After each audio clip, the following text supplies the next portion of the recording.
This is The Space Shot, episode 251 for January 20th, 2018.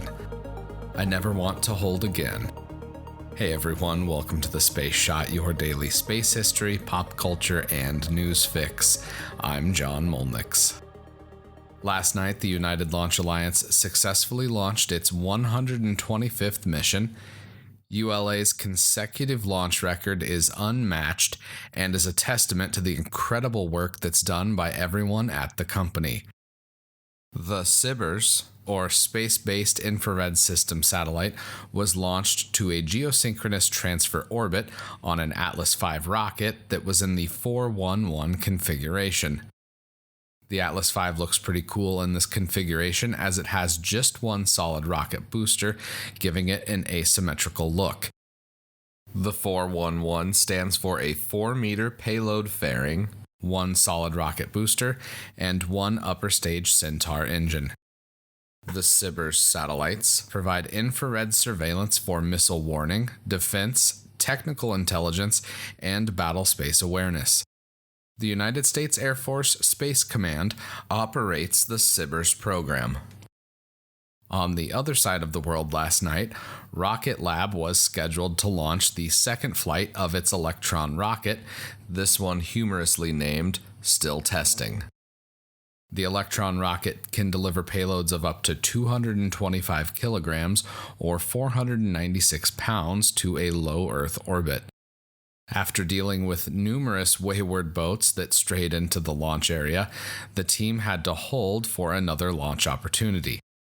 If you've ever watched a rocket launch, the call for hold is never something you want to hear, as it signifies either a delay for the launch or a scrub.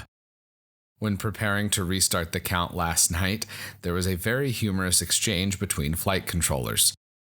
This is probably my favorite bit of launch audio up to this point, and I may have almost snorted water that I was drinking while listening to the count. Flight VMS mission coord. Go ahead, VMS. Do you want any hold points? Say again. Do you want any hold points? I did get you. One more time. Do you want any hold points?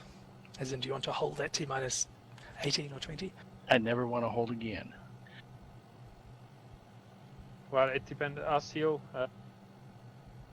Ultimately, Rocket Lab scrubbed for the day, but there is another launch window which opens today, the 20th, so be sure to check my social feeds for a link to the live stream. Now we've got a big birthday that I want to talk about. The second man to walk on the moon was born on January 20th, 1930. Buzz Aldrin attended both West Point and MIT. He flew combat missions during the Korean War while in the United States Air Force, and he was selected as part of the third group of NASA astronauts in 1963. Buzz flew on Gemini 12, which was the topic for episode 181. I spoke with Jim Remar about Gemini 12 while sitting outside the Griffith Observatory, an excellent setting for talking about anything related to space. I was traveling those days and I was a bit tired, so apologies for the audio that is subpar. The flight that Buzz will be remembered for throughout history is Apollo 11. He became the second man to walk on the moon in an EVA that lasted just over 2 hours. That EVA time would be shattered by later lunar missions, but when Buzz and Neil stepped foot on the moon for the first time, they entered history as the first humans to set foot on another world.